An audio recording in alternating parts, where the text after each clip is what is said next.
The arrival Ray stepped off the steel ramp and onto the shining floors of Unity Nexus. It was the largest space station ever built by the Galactic Council, floating like a crown jewel between two suns. The air smelled clean but artificial. Lights ran through the ceiling in perfect lines. Machines hummed in the background like distant voices. Around him moved creatures of every kind, tall ones with glowing skin, tiny ones floating in glass spheres, and others shaped like moving shadows. No one looked like him. He walked straight, his boots heavy on the smooth surface. His uniform was plain, no medals, no armor.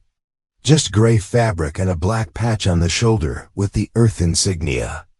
People turned to stare. Some whispered. A few laughed in low tones. He kept moving forward. His face was quiet. His eyes sharp. Ray had been sent here by the Earth Coalition as part of a peacekeeping mission. Humans had just joined the Galactic Council 5 years ago. Many species still looked down on them. Earth was marked as a Class 5 Deathworld, a planet too wild, too unstable, and too dangerous for most life forms.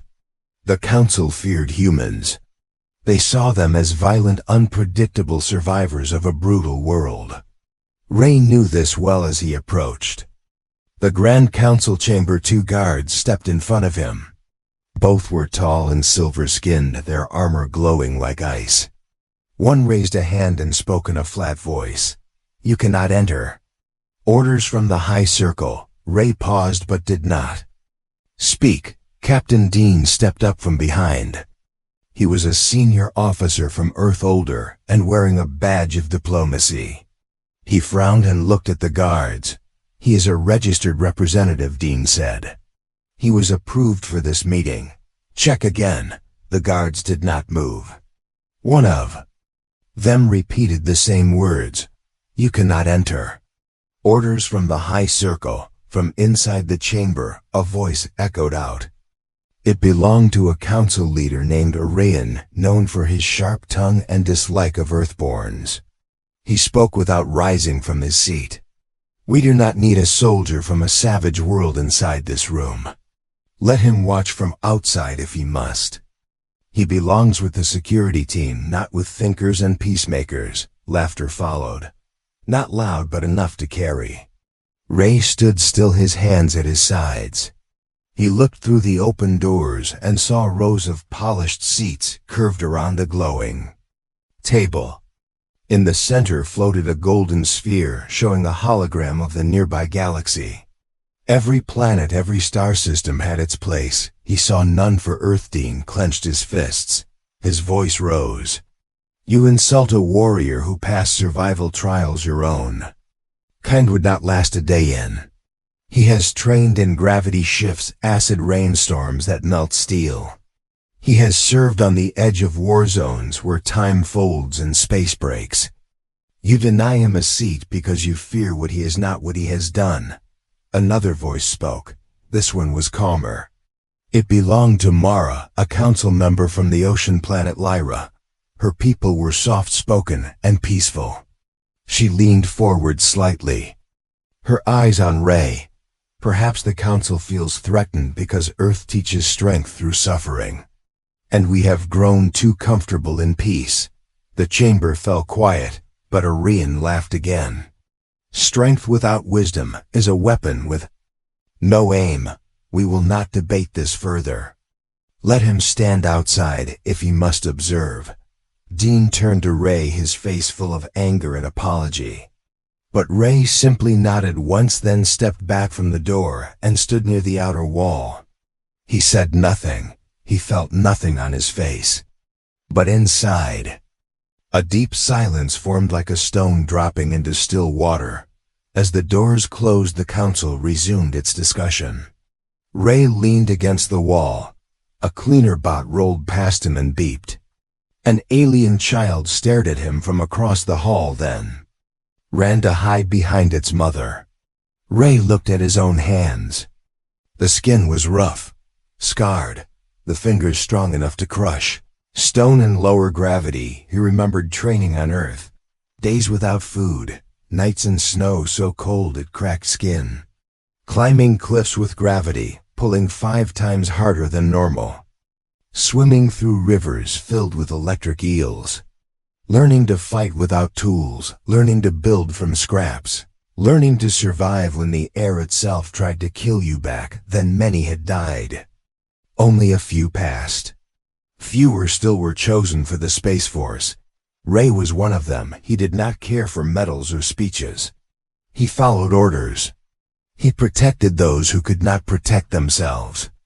That was enough for him. Now he stood outside a chamber full of beings who had never felt hunger, never known pain, never lost friends in the dirt under a red sky. They called him primitive, but he had built his strength through struggle. They called him dangerous, but he had never raised his hand unless forced. They called him unfit for diplomacy, but he had come here in peace, not pride inside the chamber. Voices rose again. The council debated on border threats near the neutral zones. Pirates growing bold. Disputes over mining rights. Fear of a rogue AI faction in the dark systems. All real problems. Yet they had time to mock one man for the world. He came from Mara, looked once more toward the sealed door. She had seen his eyes. There was no hate. No pride. Only control and calm, a silence deeper than noise. She wondered what kind of world made men like that. Outside the chamber, Ray remained still, waiting, watching, unmoving like a mountain no one wanted to climb, but one day would need badly, the rejection. Lights above the chamber flickered once and returned to normal. Inside the council room, the voices kept rising like waves crashing over each other. Members of the Galactic Council argued over laws, charts, trade routes, and warnings. Not one of them mentioned the man standing outside the door. Ray kept standing. Straight against the wall. His breath steady, his eyes sharp. His heart calm. He had learned long ago that silence speaks more than anger. The guards nearby kept watching him, but even they seemed unsure. He had not moved an inch since being denied entry. Some passing officers glanced his way, but quickly looked away when they saw the patch on his shoulder. Earth carried a strange weight across the stars. Captain Dean had returned inside the chamber, but his voice was no longer heard. He had said what needed saying. Now he waited for the rest to finish, pretending they were wiser than war and stronger than survival. In a nearby hallway, a group of alien cadets trained in diplomacy walked past. Their uniforms bright, their badges new. One of them pointed at Ray and whispered something. Another laughed and said in a proud voice that Deathworlders should be kept away from peaceful places. They said Earth was a planet shaped by pain and ruled by chaos. They said no real council would ever trust someone from such a background. Ray heard it all, every word. Still he did not move. A diplomat from the planet Iran walked up to the guards. His face long and his eyes glowing faint blue. He looked at Ray and shook his head before turning to the guards. "Make sure he does not get close to the council doors again," he said. It was a mistake to invite him at all. Ray looked at him once but said nothing. The diplomat flinched slightly, then walked away as if chased by a shadow. Inside the council chamber, Mara leaned forward. Her hands folded. Her voice calm but clear. "We speak of unity, but we act with fear," she said. "We allow each other to insult those we do not understand. Earth was invited to join this council. Now we treat their people like beasts standing in cages. What message does that send?" Orion gave a small laugh and replied with smooth words. He said Deathworlders had different values, that their ways were shaped by violence, not harmony, that they were not ready for higher diplomacy, that peace was not built by those who climbed volcanoes and hunted predators to survive. The others nodded. Not all but enough. Ray stood outside, hearing none of it but knowing all of it. His life had been filled with these quiet moments, rejections without reason, Doors closed not because of what he had done, but because of what others feared he could do. He had seen it on Earth too. Even among his own kind, the strong were often misunderstood. The ones who spoke less and listened more were always feared first, and followed last. He remembered his trial days. The fire desert that swallowed light. The storms that cut skin like glass. The sound of beasts roaring beyond the trees. The silence of comrades who did not return. He had walked through it all. And when he reached the end, there was no applause. Only a nod from the commander. And that was enough now. He was here standing in front of a room full of voices who did not know his story. And maybe never would have. The guards looked at him again, then spoke with a voice that held less pride than before. "Why do you stand here still?" he asked. "They made it clear you are not welcome." Ray looked at him. "Not with anger, not with pain. Only with truth, because I was sent to observe," he said. "And I follow orders." The guard blinked. Said nothing more. Minutes passed. Or maybe hours. Time moved slowly in moments like these. Every second stretched like a wire pulled tight. Ray remained where he was. Calm. Still. Alert inside the chamber. The debate had moved on. Members argued about rising tensions near the red sector. A fleet had gone missing. A signal lost in the void. Some believed it was pirates. Others feared it was something worse. A silence had followed the last report. No trace, no debris, no calls, and still the topic of Earth had not returned. As if pretending Ray did not exist made everything safer, outside a group of civilian visitors walked by.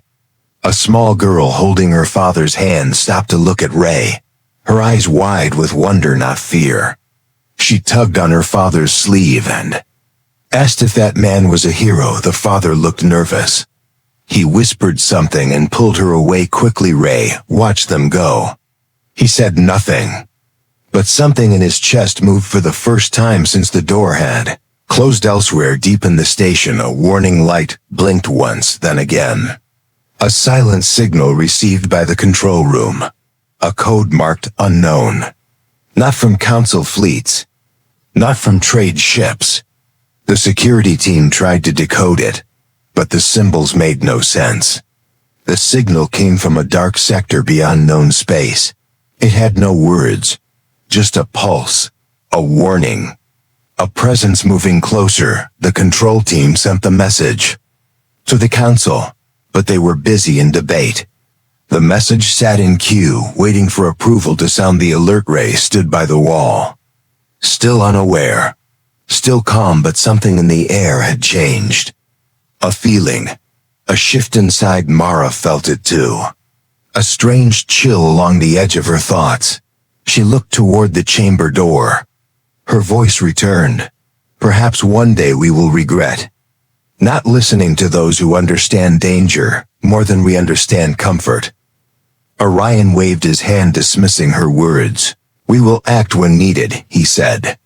And not because some Deathworld brute waited quietly outside our doors. Ray stood alone, his shadow long under the ceiling lights. He was not a brute. He was not a hero. He was a soldier, and something in the stars was coming. The emergency. The station lights dimmed for only a breath, then flared back to normal. Most inside the council chamber ignored the flicker. Some thought it was a system test. Others continued their debates over politics and trade like nothing had happened. But Ray noticed. He had lived through enough battles to know the signs. Small things spoke louder than alarms. The temperature shifted by half a degree. The sound of the engines underneath the floor took a new rhythm. Security drones flew past the hallway faster than before. He turned his head slightly and saw two engineers whispering near the wall panel. One of them was sweating. That was not normal. Unity Nexus ran on balance and perfect design. There was no space for panic. Far above the council floor, a red light blinked quietly in the control center. A warning message waited for clearance. A signal from the outer border, still unread by the council members below. The officer in charge hesitated. The protocol required full confirmation before he could raise the emergency alert. He requested permission through the chain. The response was delayed. Politics slowed everything. Inside the chamber, Mara glanced upward. She felt something again. A pressure in her chest. Like deep water rising around her, even though there was no ocean here. She looked at the display on the wall where star systems rotated slowly in light. The symbols changed, but no one else seemed to notice the strange flicker across one of the red zones. She rose from her seat outside. Ray stepped forward. Only a little. His eyes followed the hallway where two security officers now ran without speaking. He listened to their footsteps. Heavy. Rushed.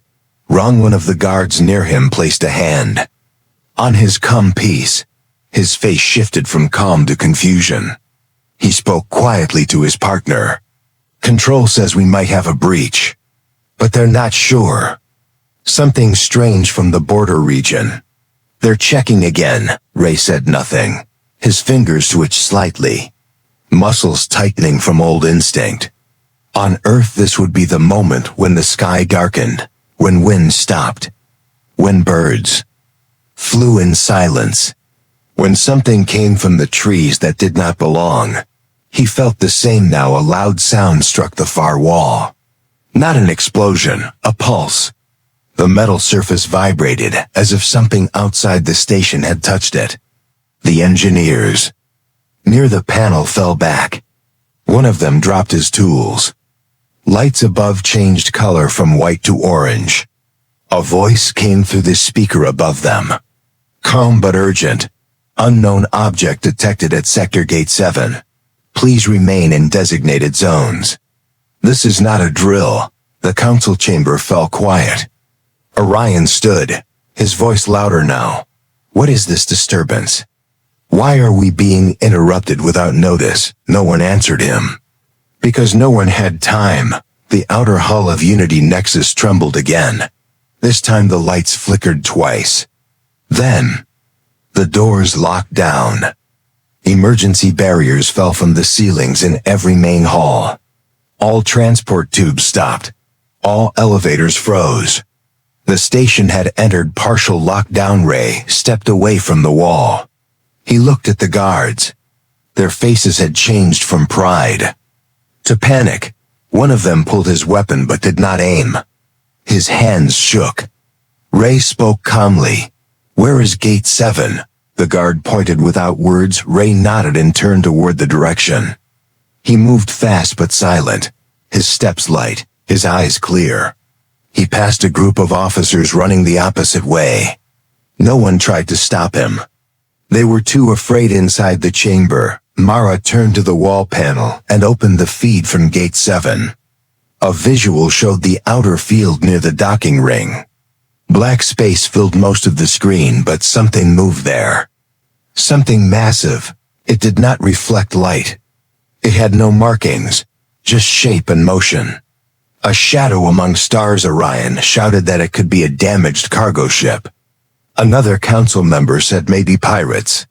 Someone else guessed it was a mistake in the system. But then the outer defenses activated on their own. Red lines appeared around the station. Autocannons rose from the walls. Targeting systems locked in, but they fired nothing. Because the system found no heat, no signal, no known shape. The object did not match anything in council records. Reached the outer hall near Gate 7. The glass window showed the docking field, and beyond that the black shape coming closer. It looked like a ship but also like a creature. No thrusters, no wings. Just movement. As if space bent around it. Security teams arrived but stood still. No one moved. One officer tried to open a scanner, but the signal bounced back. Another tried to communicate, but the wave broke in silence. Then without warning the object touched the shield. The entire station shook like a bell. Emergency lights turned red. Doors opened and closed. Panels sparked. 2 defense turrets exploded without impact. Something invisible had touched them. Then the lights went out completely. Darkness spread across the station. For 5 long seconds there was nothing. No sound. No voice. No power. Then backup lights flickered. Just enough to see Ray stood near the main airlock. Something had forced it. Open from the outside. No alarms. No breach detected. But the airlock was open. Inside stood a tall figure made of metal and smoke. Its face was a mask with no eyes. Its hands reached forward. One of the guards screamed and fired. The blast passed. Through it like light through fog. Ray moved before anyone else. He grabbed the guard's arm and pulled him back. Another guard tried to speak, but the creature sent a wave of sound through the hall. Not words, just pressure. Everyone fell to the floor. Everyone except Ray. He stepped forward. No fear in his eyes, no weapon in his hands. The creature paused. It tilted its head. Then it reached toward Ray slowly. Almost curious, Ray stared back, his body calm, his mind sharp. His world had trained him for chaos, for danger without rules, for enemies that did not breathe. He raised his hand slowly. Not to strike, just to measure. The creature moved again. Faster. Ray ducked and rolled. His body moved like water. He reached the emergency panel and slammed the override. Doors closed behind him, locking the creature inside the blast zone. Then he turned on the heat field. A burst of energy filled the space. The creature screamed without sound and vanished into smoke. The guards looked up in shock. Ray stood alone in the hall. Breathing hard but alive, he looked back at the locked chamber. Then turned toward the council floor. The real test had begun. Truth revealed. Ray stepped through the smoke-filled corridor with steady breath and quiet steps. Sparks danced along the walls. Lights blinked in panic. The floor shook under him once again as another silent wave moved through the station. Behind him, the heat chamber cooled down slowly. The creature was gone, but the air still carried its presence like ashes after a storm. The guards who had once mocked him now sat on the floor with wide eyes. Their weapons dropped. One of them tried to speak, but words failed. Ray offered no comfort. He moved past them without pause. His mission was not done. Something was still wrong in the heart of Unity Nexus. He followed the emergency lights leading toward the core sector, his mind calm but alert. His ears caught the smallest sounds. His eyes scanned every shadow. The training on Earth had turned his senses into tools, sharper than any blade. He had grown up in places where wind could kill, and silence meant danger. Inside the council chamber, the members stood frozen around the central table. The display showed broken feeds. Static replaced star charts. The image of the dark object flickered and vanished. Panic grew behind the polished faces. Some shouted for security. Others blamed the system. A few whispered about dark legends long forgotten. Only Mara kept her eyes on the doorway. She remembered Ray's face before he walked away. The stillness in his gaze, the silence around him, a strength without pride. She spoke loudly above the noise. We sent away the one man who could help us. Now we pray he finds us before it is too late. Her words were not answered. Orion turned on her with a sneer. He accused her of trusting a savage. He said Earth's soldiers brought only chaos. He said this attack might even be their doing. His voice rose with each sentence like a storm trying to cover fear with thunder, but the others no longer looked convinced. Doubt cracked the walls of pride. The name of Earth now sounded less like a threat and more like a hope at the same moment. Deep in the medical wing, 2 officers carried a wounded technician who had collapsed near the energy core. The medical bot scanned him and froze. The data on the screen shifted quickly. Heart rate, blood pressure, skin density, bone structure, nothing followed normal patterns. The medic frowned, then ran a deep scan. The result appeared in bold red lines. It was not the injured man who caused surprise. It was the last patient scanned before him. The system had saved a shadow record of Ray's vitals when he had entered the station. The scan had been simple and quick at the time, just a formality. But now the full analysis opened on screen. The room went silent. The human soldier's body showed signs of adaptation beyond known biology. Muscles built to survive double gravity. Lungs filtering toxins most species could not breathe. Bones denser than steel fiber. Blood containing micro-healing agents created by natural evolution, not machines. The doctor stared at the screen in disbelief. He sent the report to High Command immediately. It reached the council chamber. Just as Ray entered through the side passage, he looked different now. Not in shape but in presence. His uniform was torn. One side of his face marked by heat. Burn. But his posture remained strong. The room fell silent as he stepped into the light. Not one guard stopped him this time. Not one diplomat dared speak. Mara walked toward him slowly. Her eyes held questions but no fear. "Are we safe now?" she asked. Ray gave a single nod. "For now," he said. Then the council screen flashed the scan data across the room. Every member turned to look. Numbers flew across the hologram. Charts showed impossible tolerance levels. Recovery speeds beyond calculation. Heart rate steady in battle stress zones that broke machines. No one spoke as they watched what nature had created on Earth, a warrior born from storms and silence. Orion stepped forward, trying to hold authority in his voice. "This proves nothing. It only shows what we already feared. Your kind is built for war, not peace." Ray looked at him, then turned to the rest of the council. His voice firm and slow. "My world made me this way because it had to. We did not choose the storms or the wild lands. We learned to live with them. We learned to survive without help. When we stepped into space, we did not ask for pity or fear. We offered strength, not to dominate, but to protect." He paused. "You rejected me not because I was unworthy, but because you feared what I reminded you of, that peace is fragile. That comfort can fail. That danger does not wait for permission to arrive." He stepped forward and pointed toward the still glowing feet of the shadow ship. "That thing was not born from Earth. It came from your forgotten zones. It came without warning, without reason. Your defenses failed. Your scans failed. Your leadership froze. If I had not acted, your station would be gone. I do not say this for pride. I say this because truth does not change if you close your ears." The room remained quiet. Mara stepped beside him and turned to the council. "Let this be the moment we stop fearing what we do not understand. Let us respect the strength born from places we would never survive. Let us welcome those who can stand where others fall."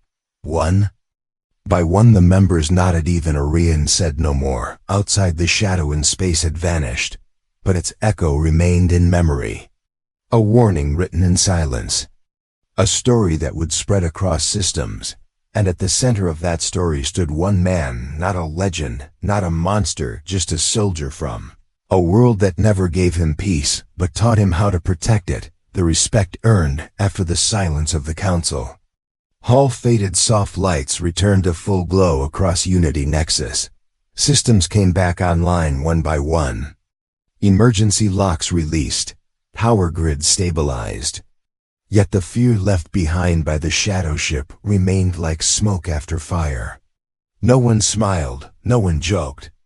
Everyone remembered what had happened and who had faced it without orders. Ray stood near the center of the chamber, now no longer outside the door, no longer in shadows. His eyes scanned the large room, his breath steady, his face unreadable. He had seen fear in many forms, but this one was different. These were leaders who had built their world on peace, yet peace had left them when they needed it most. Now they looked at a soldier they had rejected only hours ago. A message arrived from High Command of the Galactic Council. It was clear and simple. Ray was to be recognized for bravery under extreme threat. An official ceremony was planned for the following rotation. Until then, he would remain as an honored guest inside the Unity Nexus, not outside the chamber, not behind glass walls, but as a respected representative of Earth. Some council members looked uneasy, their pride still heavy, but most had accepted the truth. Orion sat silent, his voice absent from the room that once echoed with his sharp words. No one challenged the new order. The data from Ray's scans had removed every doubt. No machine could fake those readings. No creature from a peaceful world could match what Earth had produced through pressure and time. Ray said nothing about the honor. He simply nodded once when informed. Then he stepped away from the center and found a quiet place near the observation deck. He looked out at the stars, now peaceful again. His body relaxed but his mind alert. On Earth, peace was never taken for granted. It was a short breath between storms. Mara joined him by the glass. She stood beside him in silence for a while. Then she spoke softly, her voice calm. They will speak of you for generations. Stories will grow. Some may call you a myth. Ray shook his head slowly. I do not want to be a myth. I only want to be remembered for standing when others could not. She nodded, then asked what he saw when he looked at the stars. He replied that he saw places that needed strength, not to conquer, but to protect. He spoke of the young on Earth who trained in fire and stone, not because they loved pain, but because their world gave no other choice. He said survival on Earth was not a test. It was the only way. Mara listened with care. She had never walked on soil that cracked under heat. She had never fought wild storms or breathed air thick with danger. Yet she could now understand why Ray and his kind walked with such quiet power. They did not carry pride. They carried memory. Soon after, the Council announced a new position within the Unity Nexus Peace Division. It was named Defender Liaison, a role built to advise on planetary risks, frontier threats, and survival strategies. Ray was offered the post. His knowledge of danger zones and adaptive tactics was beyond any current data model. Many believed no other person could guide them better. Ray accepted with a single sentence, I will help where needed. But I will never stop being a soldier. The station slowly returned to its rhythm. Engineers repaired broken systems. Pilots resumed flights. Civilians walked the halls again, though. Many looked twice when they passed Ray. Some nodded in respect. Others avoided his gaze. But none ignored him. Now in training chambers, young cadets began reading reports about Earth. They studied its climate, its predators, its unstable gravity fields. Instructors used Earth's conditions as advanced scenarios for survival tests. The idea of humans being primitive was no longer spoken. Earth had become a topic of wonder and fear, mixed with deep respect. In one classroom, a cadet asked if Ray was stronger than all other species. The teacher replied that strength was not always muscle or speed. Sometimes it was silence. Sometimes it was the ability to keep moving forward when everything around tried to break you. The cadet asked if Ray had ever cried. The teacher paused, then said maybe, but if he did, it was not out of weakness. It was out of memory. Ray continued his new role without changing much. He still wore his simple uniform. He still ate alone most days. He still trained at dawn while others slept. But now when he passed through the station halls, no door closed on him, no eye rolled in mockery. He had earned more than their attention. He had earned their trust. One day, as he walked past the council chamber, he saw a new sign near the door. It read Guardian Memorial Hall. Inside was a small wall with names of those who had protected the station during attacks past and present. His name was there now too. Not at the top, not in bold. Just carved with the same letters as the rest.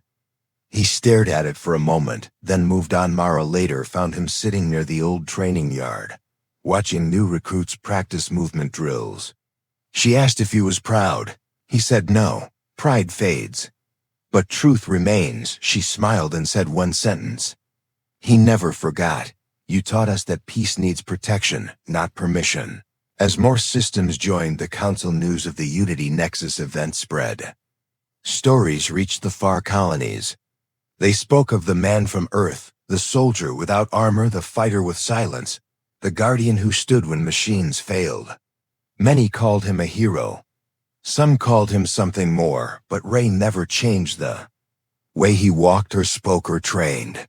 He remained the same man who had once been denied a seat at the table. And that was what made him unforgettable. In the deep space near the edge of known charts, another signal appeared one day. A quiet pulse like the one before. Security flagged it. The Council prepared. But this time they turned to Ray first, and he simply nodded. No fear, only readiness, because that was what Earth had taught him. Always be ready, even when they laugh, even when they reject, even when they forget your name. Stand and protect, because one day the truth speaks louder than doubt. The end.